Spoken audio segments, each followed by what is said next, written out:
Fired? You fired me? I quit. How about that? Hey, what do you need? My car broke down. I'm looking for a Great. mechanic. You just found the best mechanic in town. Oh my God, yes! If you wouldn't mind just giving me a ride. Look at my eyes, man. I have very kind eyes. Yeah, hop on in. Yes! You just made my day, man. Hey guys, Sam Davidson here with MEA Worldwide, and I am talking with the writer, director, and stars of The Long Dumb Road. Hey guys, how you doing? Doing pretty good, yeah. All right, so let's go all around, introduce yourself, and tell me like the role that you play. I'm Tony Revolori, and I play Nat. Awesome. Nathaniel. Yes. Fillion. Not Fillion. Nope, not Fillion. No. What is his last name? Great question. I forget. Wow. Well, and then we, of course, have our beautiful writer-director here. Hi. So nice to meet you. Good to meet you. Yes. Introduce yourself to our audience. Sure. My name is Hannah Fidell. Hannah Fidell. Yes. And, of course, Jason Mantzoukas, and I play Richard. I loved the film. It was so goofy and fun and just kind of a feel-good, like, what did I just watch? But I also loved it. So I first want to ask you, how did you the idea for this film? Was it based on something in reality that you experienced?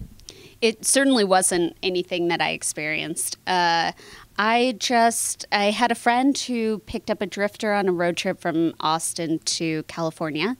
And I thought that was such a great starting point for a film. So I sort of took that and ran with it. But yeah, for me as a woman, there's no way I would ever pick up a drifter guy.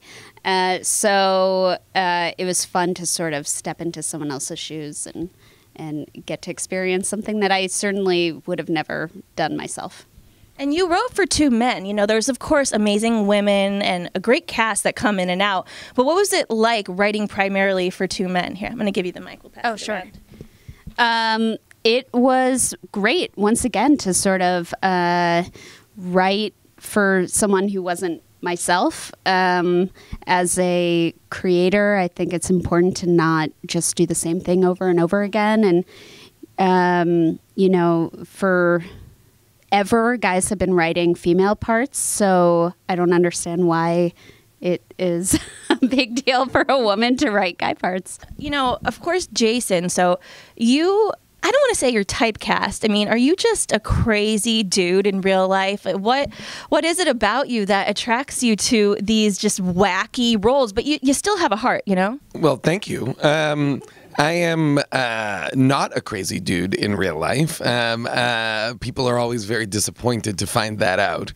I think a lot of times when people meet me, if they know my work, they think they are meeting a crazy person, and I'll take that as a compliment that I'm doing my job well. But no, I'm like a very I'm in many ways the opposite of the characters I play, which is why I have such a fun time exploring these kind of id-driven, chaos-driven kind of monsters who are charming and vulnerable and have wear their emotions on their sleeve, but are still like these kind of chaotic creatures. It's really fun to play that because that's not how I am in real life. It's a way to exercise that, I guess, safely.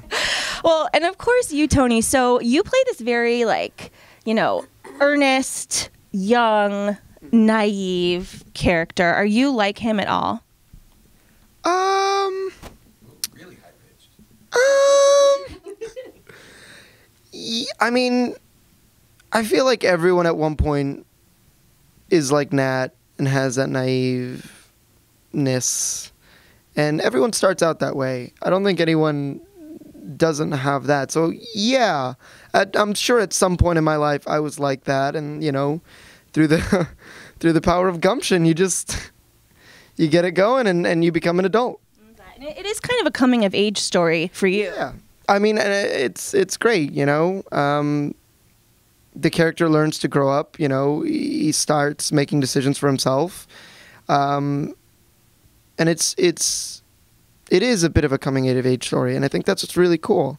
And it doesn't have to, you know, be about love or this kind of stereotypical way of a kid growing up. And I think it's really nice that we see someone grow up just growing up in, you know, albeit a crazy way with a crazy stranger, but, you know, he learns his lessons in the world, and I think that's really cool.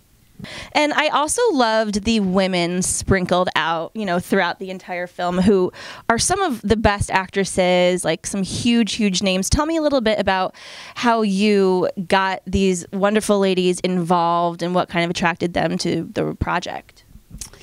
Well, I can't really speak for them, but I certainly hope that it was what was in the script that attracted them to the project.